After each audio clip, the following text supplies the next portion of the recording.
I'm Lior Phillips, host of This Must Be the Gig. We're a weekly podcast that documents everything about the world of live music, speaking with choreographers, costume and set designers, the people who run beloved venues and festivals, and, of course, speaking with musicians about that one gig that changed their lives. Get your peek behind the curtain at consequenceofsound.net, Apple Podcasts, or wherever you listen to your podcasts.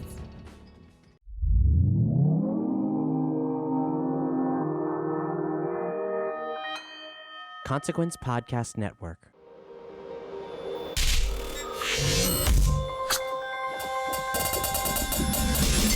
Hey, welcome to another edition. Kyle Meredith with the interview series presented by WFPK, independent Louisville at WFPK.org, Consequence of Sound, and the Consequence Podcast Network.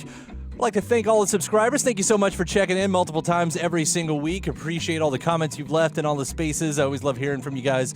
Continue to do that. If you haven't already given the series a rating and a review, that's always helpful as well. And if you're not a subscriber, why? Why?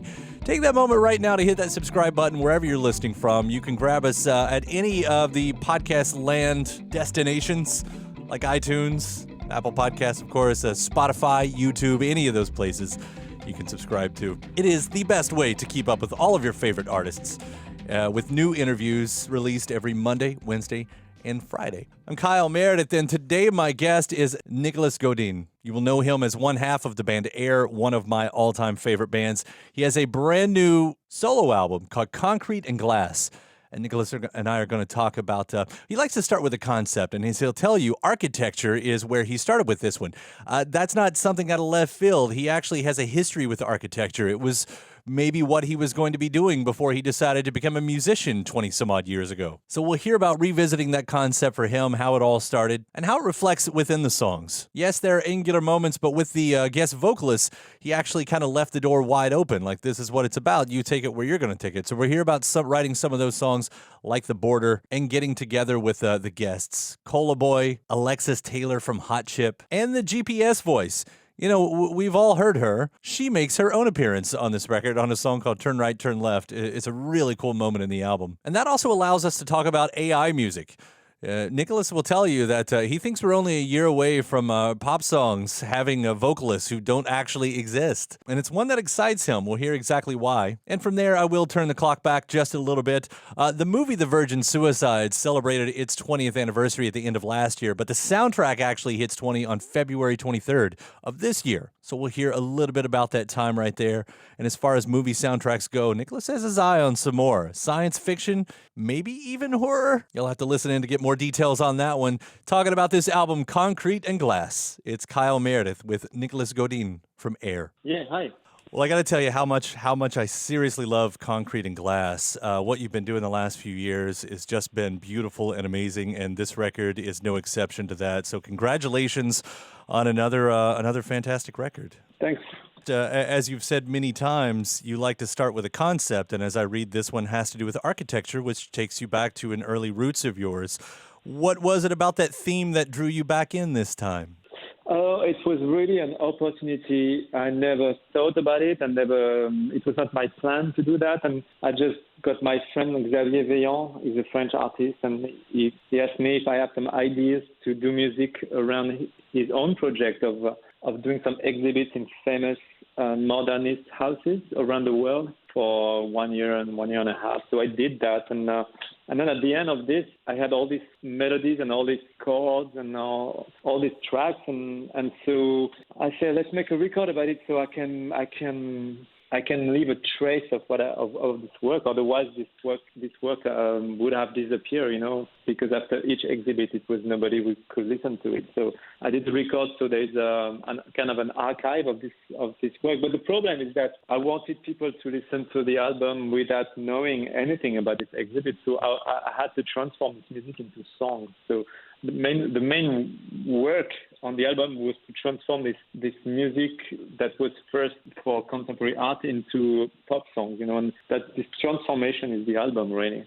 And how much did that change the songs from their original state?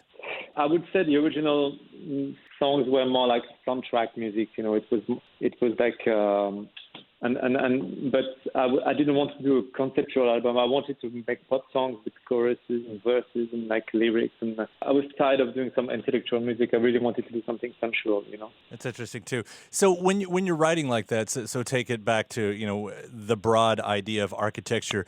Does the music that we hear on this album necessarily reflect architecture, or is that more in the lyrics? No, it's the origin of the music is architecture, but the music itself doesn't reflect, because I asked the guest vocalist, I said, look, this song, the origin of the song is this house, but honestly, feel inspired by the melody and the chords, and don't think of the origin, just do what you feel like to do. So to be honest with them, I told them the origin of the project, but then I let them free. And also the only thing that was, because the origin of the project was architecture, I really wanted to have sounds and production that has to do with square angles and parallel lines, you know, like when you make an architecture plan or an architecture blueprint, you know, or building itself, you know. I really wanted all the music to be well concise and well synced, all the sounds together to be perfect like a building, you know. That's this method, this recording process was really inspired by architecture. Well, I do love the way it kind of opens up. As you said, it does go beyond that. I mean, even when I listen, even to the first single with The Border, you know, I started wondering, you know, if the theme really allowed itself to open up. I mean, the word border, especially in America right now, that's a hot button word at the moment, and it speaks for a lot of things. And that's, did it for you? Did you allow yourself to take on bigger themes like that? Am I hearing that in a song like this? And that's the beauty of it, is that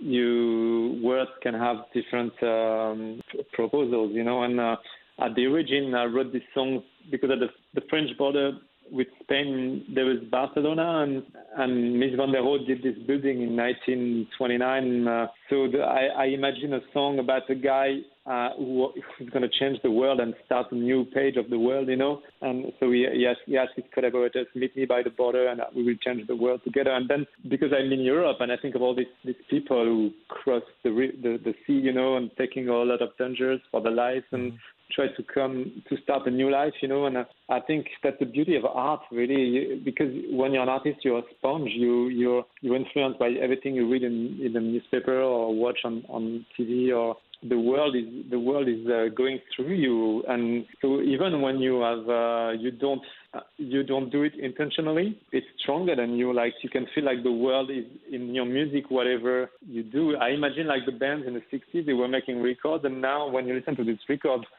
you can feel the 60s in the record, you know. And I think songs like The Border, I did now, when you listen to it, you can feel in what world I was living in when I was recording, you know. I think I can say that for the music that you've done all throughout your career. I mean, you do create these little worlds in each record, and I've lived in many of them within those moments. And you know, using the vocalists, you may have always done this, but I do notice that the guest vocalists, they are from all over the world. And I'll kind of put that in the similar context of what we're talking about, because when a lot of governments are trying to become smaller, this record is something that seems like, well, was it on purpose that you were using from so many different spots around the globe? Not on purpose, but that's my life, you know. And the thing is that I don't even notice the difference from part of the world, because for me, we're all the same, you know. And I just remember I wanted to have like newcomers, and because I wanted the album to sound fresh. So I didn't ask any of my famous friends to sing on the album. I really wanted people to have a virginal hearing of the record, you know. And then I noticed there was people from Russia, from California, from Australia, and from England. And it's like it's afterwards I noticed that, you know. I do want to bring up Alexis Taylor from Hot Chip. Alexis Taylor from Hot Chip. Yeah. You know, a fan of that band. What was that collaboration like? It was very funny because I was going home one night after dinner, and a friend of mine called Annie Hart from the band Au revoir Simone, she was opening for him during his US tour. He did a solo piano album and he was touring in the States, and my friend Annie Hart was opening for him. And she posted a story on Instagram with him singing, and I watched my Instagram and I said, wow, it's so fucking beautiful, and oh my God. And so I text Annie and say, hey, do you think I'm making a record? Do you think it would be amazing. I would love to do a song with him and say, oh, let me ask him if he's backstage with me right now. So everything went like that in 15 minutes time. And then and he said, yeah, sure. So tell him to send me the track. And so I sent the track right away. And then a couple of days later, he answered and said, yeah, I'm interested to do it. And so it's like it was a very big gift for me. And I'll bring up another one of the guest vocalists too. Is not exactly. I'd say it was more AI, because in the song "Turn Right, Turn Left," you use the GPS voice, which has become that's a part of all of our lives. Can you tell me about that track as well? Well, yeah. When I've been asked to do this project about architecture exhibits, and the first house was the Neutra VDL house in Silver Lake. And the second house was the John Mutner house in Beverly Hills, the Schiff-Goldstein residence. Uh-huh. And so I took the car from one house to the other house, and I put the GPS, and I record all the GPS, but also record the sounds of the streets, and all the cars were driving by me, and all the horns, and all the turning signal, stuff like that. So I record all the paths from one house to another, and this is the song is about. It's like how to go from one house to the other one, and so that's the story of the song. And I thought this GPS voice was very sensual, so I decided to be the singer of the song. It's interesting how well that voice lends itself to music. Yeah. And I think we are very close from the moment where I think in 1 year from now we could make records with vocals with singer that doesn't exist, like you see video games, Uh-huh. When you see actors that are not real. I think in 1 year from now we're very close from that moment in the history of music where I think in a year from now we will have albums made by singers that doesn't exist really. How do you feel about that? I feel good. I feel great. I don't know how to sing, so it's great for me. Well, it's just interesting. I've even heard you talk about, appreciating Billie Eilish's art and everything. And what I personally love about what she's doing, and a lot of artists of her ilk, is it seems like it's the return of minimalism in pop music. Yeah.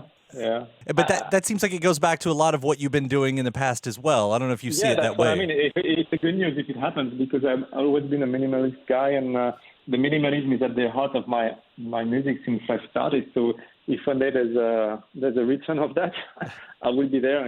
That's cool. But then to add on that some AI production, I mean, I could hear a lot of artists kind of talking about how you lose the human aspect. But even for someone like you who have you've worked with electronics the whole time, you use the word sensuality a lot. Like that sensuality is not lost just because you're using some kind of synth or whatever. Oh yeah, no, I prefer a good robot than a bad human. I'll kind of close it out here. On February 23rd, the Virgin Suicide soundtrack also turns 20. It's one that you've celebrated multiple times throughout your career and everything, but now you're landing at the 20th anniversary. And I don't know. I was just kind of get the broad stroke on that one. Like, when you look back at that time, I mean, that's a record that's meant so much to me.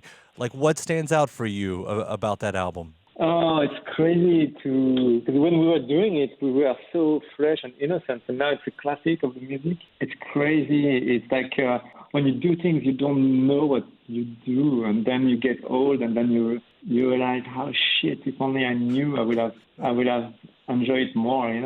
I mean, with those soundtracks and everything, you've done several. You did one before this new record right here.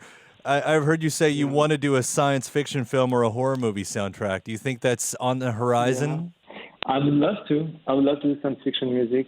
Yeah. I watched the Watchmen TV show and Trent Reznor and who was his partner, I don't remember his name. They did this music and soundtrack, and it's fucking amazing. And that's really the kind of soundtrack that I would love to do. Yeah, it's interesting because The Watchmen's one thing. I was trying to think of it in more the sense of horror films as we know them and scores as we know them. Like, the problem with horror film is that I can't watch them. I'm too sensitive and I can't sleep at night. So I think I'd rather do science fiction. I'm very sensitive to horror film. I can't see blood, and it's just horrible. But I live in Paris, so maybe I should move to LA if I want to do soundtrack. I don't know. The problem is that I love too much life here. Yeah. I understand it. Well, I'll be interested to see if that happens. I love everything you do, and I so appreciate this new record, Concrete and Glass. Thank you for the music, and again, thank you so much for speaking to me about it today, too. Thanks for calling, man. All right, it's been a pleasure. Take care. Okay, bye-bye. My thanks to Nicolas Godin. Again, the new solo record is called Concrete and Glass. And thanks to you for checking out this episode. Once again, if you're not a subscriber, I do hope you follow along with us and hit that subscribe button so we can deliver podcasts to your earbuds multiple times every single week. Also ask that, you give the series a rating, leave a review. That's what you do with podcasts. That's how you help us out. That's the easy part of the job right there. You can also leave a comment anywhere you're listening. That includes iTunes and Apple Podcasts, YouTube, Spotify, any of those places right there. And after that, head to WFPK.org. That's where I do a show Monday through Friday at 6 p.m. Eastern. An hour full of song premieres, music news, anniversary spins, and bonus interviews. Again, that's WFPK.org. ConsequenceOfSound.net has your music and film news. You can also find me on social media at Kyle Meredith, wherever you social media at. That does it for this edition. I'm Kyle Meredith. I'll see you next time.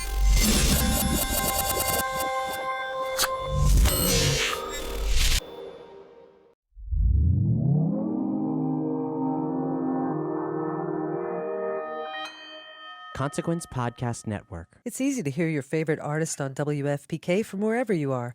Listen on your smart speaker, live stream from our website at WFPK.org from Louisville Public Media.